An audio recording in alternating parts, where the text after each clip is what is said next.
nous commémorons la résurrection de notre Seigneur Jésus-Christ. Comme je vous avais dit la semaine passée, que si notre religion est vraie, elle n'est pas fausse. Le christianisme, c'est parce que nous avons quelqu'un qui a laissé la tombe vide. C'est pourquoi notre religion est vraie. Ce n'est pas une prétention. Nous avons beaucoup qui se disent qu'ils ont reçu des prophètes. Ils ont reçu l'appel de Dieu. Ils ont reçu la visitation même de Dieu. Mais parmi toutes ces personnes-là, la Bible dit, les jours sont comptés. Et quand ils meurent, ils n'ont jamais ressuscité. Même celui qui nous a apporté cette grâce de ce message, à la personne de William Marion Branham, c'était un homme que Dieu a utilisé puissamment. Dieu l'a visité. Laisse-moi vous dire, Branham recevait l'ange dans son bureau. Jusqu'à ce qu'un jour, son fils Billy voulait voir l'ange. Et quand l'ange descendit, Branham a dit à l'ange, qui dit l'ange de Dieu? Branham me dit, c'est Dieu lui-même. Mais un homme né de la chair pouvait dire à un Dieu éternel que non, mon sauveur, mon ange, mon fils a besoin de te voir. Chose qui n'a jamais existé. Mais ça a existé en cet âge. Mais laisse-moi te dire, cet homme avec cette attitude, il est mort, il est enterré, et il entend la résurrection. Cela prouve en suffisance que tout homme né de la chair doit mourir. C'est pourquoi, chers amis, les autres qui veulent prétendre que Branham est ressuscité,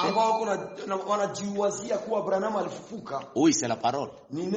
Parce que la Bible dit, nous tous ceux qui sommes morts dans le péché, dans le péché, mais nous sommes ressuscités avec Jésus. Si dans cette écriture, je vais dire amen, mais pas un homme de la chair comme celle-ci, il a laissé la tombe vide, c'est faux. Voilà pourquoi, pour donner le sens à ce que nous faisons, nous devons savoir que notre religion est la meilleure. Le christianisme n'est pas une dénomination. Le christianisme, c'est une vie vécue. C'est pourquoi Jésus avait dit dans Jean 14, 12, les œuvres que moi Jésus j'ai fait, vous devez les faire. Mais aujourd'hui, où sont les œuvres? On va se mettre debout parce qu'on n'a pas vraiment de temps. Il nous reste presque 30 ou 40 minutes. Nous sommes dans le livre de Luc. Prenez vos Bibles. Merci pour les frères et les sœurs. Ça fait très longtemps que Dieu te bénisse. Luc 24. Je vais lire le verset 1, je vais voir comment les suivants conduisent. Prenez vos Bibles. Je ne vois pas très bien ce qu'on fait là-bas. Peut-être qu'il y a les autres qui sont là, mais je ne les vois pas. Parce que je suis devenu grand-père, n'est-ce pas? La Pâque pour moi c'est une bonne chose. J'ai réussi quand même. Coco.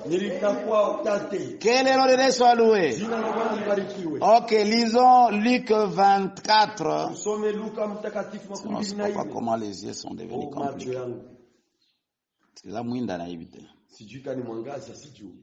Le premier jour de la semaine, ilikuwa ni siku ya kwanza ya juma, elles se rendirent au sépulcre de grand matin. Wao walikuwa wakijielekeza kwenye kaburi asubuhi mapema. Comme toi et moi nous sommes ce grand matin se rassembler ici. Kama wewe na mimi asubuhi leo tunakusanyika mahali hapa. Portant les aromates qu'elles avaient préparés. Walikuwa wakipeleka hiyo manukato ambayo walikuwa waliandaa. Je ne sais pas ce que tu as préparé pour ce matin. Pour ce matin de Pâques, qu'est-ce que tu as préparé? Mais je pense que tu as disposé ton cœur à recevoir la résurrection de Jésus-Christ. Ce sont les aromates pour toi. Amenez vos fardeaux, Dieu est avec nous. 2. Elles trouvèrent que la pierre avait été roulée devant le sépulcre.